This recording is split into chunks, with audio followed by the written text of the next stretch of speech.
Hello बच्चों, चलिए प्रश्न को देखते हैं। प्रश्न है, किसी द्रव के वाष्प दाब को परिभाषित कीजिए। द्रव का वाष्प दाब किस प्रकार प्रभावित होता है जब इसमें अवाष्पशील विलेय घोला जाता है। तो चलिए बच्चों, इस प्रश्न की मुख्य अवधारणा की बात करें यहाँ पर। तो इस प्रश्न की मुख्य अवधारणा,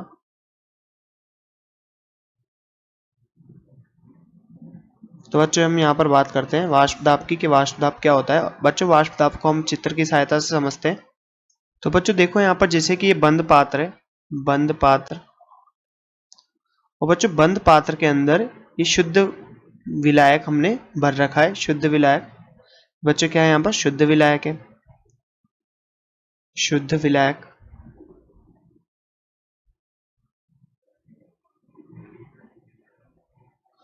और बच्चों किसी निश्चित ताप पर, यहाँ पर क्या है, निश्चित ताप है, तापमान क्या है बच्चों, नियत है। अगर किसी निश्चित ताप पर बात की जाए तो बच्चों यहाँ से जो द्रव के कण है, ये जो सतह पर उपस्थित है, मान लीजिए ये कण है, तो बच्चों इन कणों के मध्य कुछ आकर्षण बल लग रहा होता है।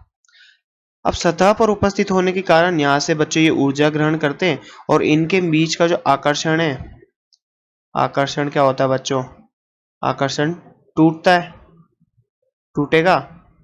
और बच्चों आकर्षण टूटने के कारण ये कण क्या होंगे, वाष्पित होंगे। बच्चों कण वाष्पित होकर कहाँ पर, यहाँ पर इसके वातावरण में चले गए, वाष्प के रूप में हवा में आ गए। अब बच्चों यहाँ पर देखो, बंद पात्र के अंदर ये वाष्प के रूप में उपस्थित हो गए, तो बच्चों यहाँ से ये आपस में टकराएंगे एक दूसरे से, ये कण आपस में टकराएंगे और यहाँ अपनी ऊर्जा को खोएंगे, ऊर्जा खोकर पुनः संघनित होंगे बच्चों, संघनित, संघनित होते हैं। तो बच्चों बात करें यहाँ पर वाष्पन की जो दर है बच्चों, वाष्पीकरण, वाष्पीकरण की दर, वाष्पीकरण की दर बच्चों जब किसके बराबर हो जाती है, संघनन की दर के, संघनन की दर। तो बच्चों यहां पर क्या स्थापित होगा, साम्य स्थापित होगा, साम्य।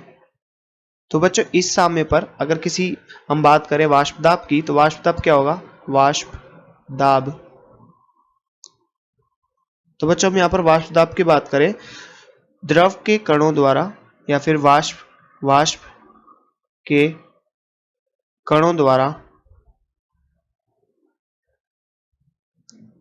साम्य पर, साम्य पर द्रव की सतह पर लगाया गया दाब ही क्या होता है बच्चों, वाष्प दाब। सतह पर लगाया गया दाब क्या कहलाता है बच्चों, वाष्प दाब कहलाता है, वाष्प दाब, वाष्प दाब कहलाता है। तो बच्चों हमने यहाँ पर देखा वाष्प दाब क्या होता है। अब जैसा कि प्रश्न में पूछा गया कि द्रव का वाष्प दाब किस प्रकार से प्रभावित होगा जब उसमें अवाष्पशील विलेय में ला दिया जाएगा। तो बच्चों बात करें यहाँ पर अवाष्पशील विलेय की, तो बच्चों ये हमारा दूसरा पात्र है, इस पात्र में बच्चों हम अवाष्पशील विलेय मिलाएं, तो बच्चों ये तो हमारा शुद्ध विलायक हो गया। अब इस शुद्ध विलायक में बच्चों हम क्या मिला रहे हैं, एक अवाष्पशील विलेय मिला रहे हैं। तो बच्चों यहाँ पर बात करें, ये अवाष्पशील विलेय यहाँ पर हमने इसमें मिला दिया। तो बच्चों ये कुछ सतह पर भी आ जाएगा, अवाष्पशील विलेय सतह पर भी आ जाएगा, और ये सतह पर आ जाएगा। और बच्चों यहाँ सतह पर क्या, वाष्पशील विलेय भी है, वाष्पशील विलेय के कण भी है। और बच्चों यहाँ पर वाष्पशील और अवाष्पशील दोनों विलेय के कण उपस्थित है, परंतु शुद्ध विलायक की तुलना में बच्चों हम यहाँ कह सकते हैं कि यहाँ पर वाष्पशील कणों की संख्या तो कम हो गई। तो बच्चों जो यहाँ पर वाष्पन होता है वो सतह पर उपस्थित, जितना ज्यादा सतही क्षेत्रफल होगा उतना ज्यादा वाष्पन होगा। तो बच्चों हम यहाँ पर क्या कह सकते हैं, जितना अधिक सतही क्षेत्रफल होगा, क्षेत्रफल होगा जितना ज्यादा, उतना ज्यादा बच्चों क्या वाष्पन होगा, वाष्पन या वाष्पीकरण होगा। परंतु बच्चों जैसे ही हमने यहाँ अवाष्पशील ठोस मिलाया, अवाष्पशील विलेय मिलाया, वाष्पशील विलेय मिलाने से क्या हुआ बच्चों, द्रव की सतह का क्षेत्रफल, द्रव की सतह का क्षेत्रफल बच्चों कम हो जाता है।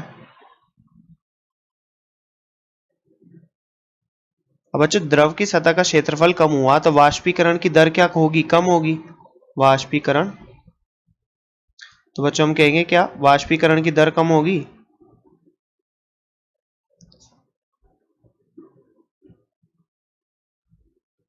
और बच्चों वाष्पीकरण की दर कम हुई तो वाष्प दाब भी कम होगा, क्योंकि वाष्प के कण वायुमंडल में कम उपस्थित होंगे। वाष्प के कण कम होंगे तो यहां पर वाष्प दाब भी कम हो जाएगा।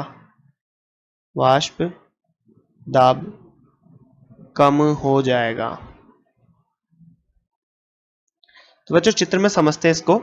जैसे कि बच्चों यहाँ पर बात करें, शुद्ध विलायक के कण हवा यहाँ पर वातावरण में उपस्थित है, परंतु पहले की तुलना में ये कण कम मात्रा में उपस्थित है। तो जितने कम कण यहाँ पर वाष्प में होंगे तो प्रत्येक कण यहाँ पर सतह पर बल लगाएगा, परंतु यहाँ पर कणों की संख्या कम हो गई, कण कम हो गए यहाँ पर वाष्प के, तो बच्चों दाब भी क्या होगा, कम होगा, यानी कम कण सतह पर दाब लगाएंगे। तो बच्चों हम कह सकते हैं कि जब हम अवाष्पशील ठोस मिलाते हैं तो ये वाष्पशील विलय के वाष्पन में दिक्कत करते हैं। और बच्चों इस दिक्कत के कारण क्या होता है, यहाँ पर वाष्प के कणों की संख्या कम हो जाती है, और कणों की संख्या कम हो जाने से दाब भी कम हो जाता है। तो बच्चों जैसा कि हमसे प्रश्न में पूछा गया था, तो किसी द्रव के वाष्प दाब को परिभाषित कीजिए। द्रव का वाष्प दाब किस प्रकार से प्रभावित होगा जब इसमें अवाष्पशील विलय मिलाएगा। तो बच्चों हमने यहाँ पर देखा कि वाष्प दाब क्या होता है, और बच्चों हमने यहाँ पर यह भी देखा कि अवाष्पशील विलय मिलाने से क्या होगा, वाष्प दाब पे क्या प्रभाव पड़ता है। तो बच्चों हमने देखा कि वाष्प दाब कम हो जाता है, वाष्प दाब कम हो जाता है, कम हो जाता है। तो बच्चों आशा करते हैं आपको प्रश्न समझने में आया होगा। धन्यवाद।